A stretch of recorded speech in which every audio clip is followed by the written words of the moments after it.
sredio, bradica, kosica, sve. Kaže Jana, ti si moja ljepotica i tako tu. Danas spremam nešto stvarno ukusno. Znači, ostaćete u ibretu kad vidite. Nadam se da će biti dobro, da će dobro ispast koji simo što je ispalo kad sam ja jeo. A to je, ljudi moji, pravimo pile u pogači. Jaja, pile u pogači. Znači, izgledat će kao sasvim normalan hljeb, ali unutra kad razrežimo pogaču je pečeno pile. Sad, da ne bi vama duljio, da ne bi vama govorio kako se to sve radi, normalno da će biti ljudi uvijek da pitaju kako recept ide, inako detaljno ću napisati, kome bude trebao, nek mi se javi, nije problem. Pile prvo samo ispećemo u rijerni. Ti nam stavi već rijernu na neki 200 stepeni. Znači, razrežemo ga tu, preko stomaka, prsa, normalno posolimo, povegetimo, vatima, vegeta, biber i to.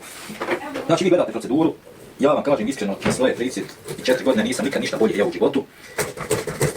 Znači, pečenje je nula je pečenje.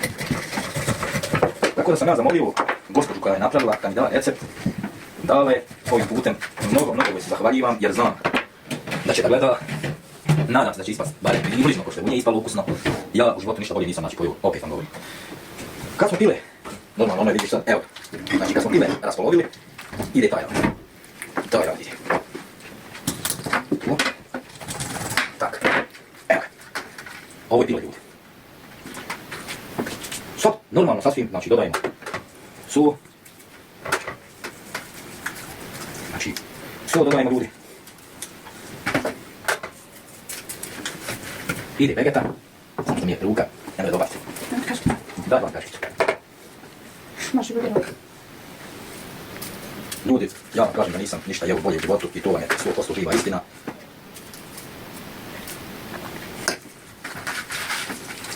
Malo ćemo sasvim bibera, ali skroz malo.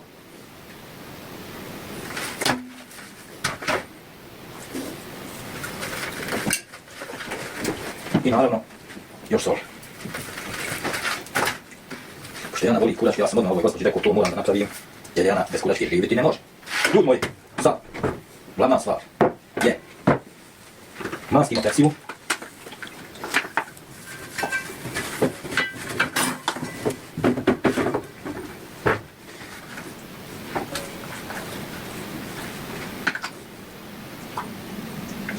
Maskimo pile.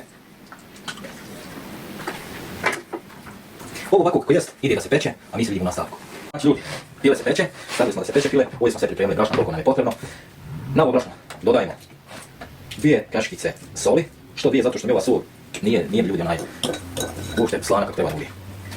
Kaškica vegete, ovog bibera, gemi, to je tu. I ljudi, ne ide ništa s vodom, znači pazite, mlijeko. Mlijeko se zakuhava ova pogača, ćete raditi na ovaj način kako radim ja, ali vjerujte mi, poješćete sve. Od ovog svega, kad ova pogača popije sve sokove od pileta, to izgleda perfektno nešto. Znači ovo ćemo malo izmiješati da se sjedini germa, sol, brašno.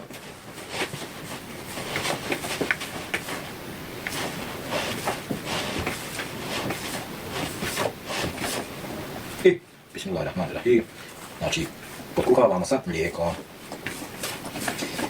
Ima neki caka koji vam ja neću otkrit, neki ćete vi sami pitat o detaljima recepta.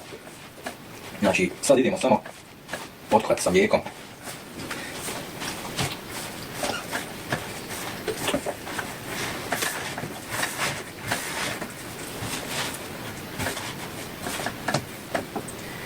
Znači na ovu mjeru što sam ja, recimo, što ja radim, što sam izabrao tepsiju i onu kilažu pileta koju ono ima neki 1,8 kg.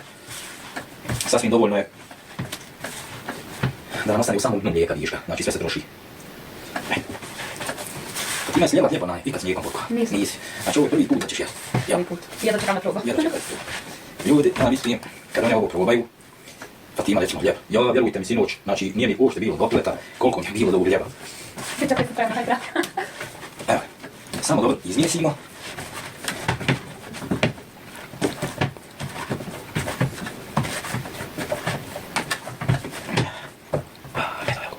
Evo, ovo će biti dobro.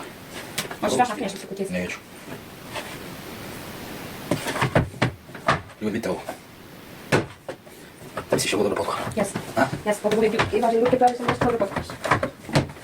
Ovo vam je jako dobra stvar koje se tek oženio, nek uči ovo oko tijesta. Vjerujte mi da je dobra vježba.